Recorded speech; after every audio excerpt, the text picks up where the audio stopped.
আমি হচ্ছে এখানে তেলের পিঠা মানে কুয়া পিঠা বানানোর জন্য ডোটা তৈরি করেছি। এখানে চালের গুঁড়া, সুজি, গুড় আর সামান্য পরিমাণে আটা দিয়ে আমি ডোটা তৈরি করছি।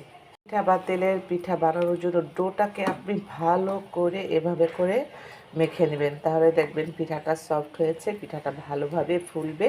এভাবে করে প্রায় 2 থেকে 3 ঘন্টা ঢেকে রেখে দেবেন। এই যে ডোটা অনেকটাই আমার হয়ে গেছে, এখন এটাকে আমি আধা ঘন্টার জন্য রেস্টে রেখে দেব। এই যে কুয়া পিঠার সেই গোলাটা, এটার মধ্যে আমি দিয়ে দিলাম একটা ডিম। এখন ডিমটাকে এটার সাথে খুব ভালো করে মিশিয়ে নেব। তেল গরম হয়ে গেছে, এখন আমি ডোটা দিয়ে দিচ্ছি।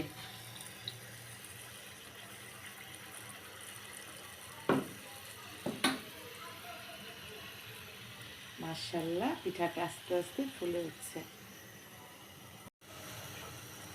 মাশাআল্লাহ, আস্তে আস্তে পিঠাটা ফুলে উঠছে, দেখেন।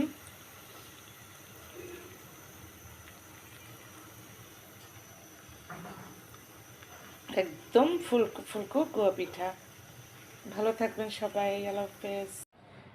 এই যে দেখেন ফুলকো ফুলকো কুয়া পিঠাগুলো আমার ভাজা একদম কমপ্লিট।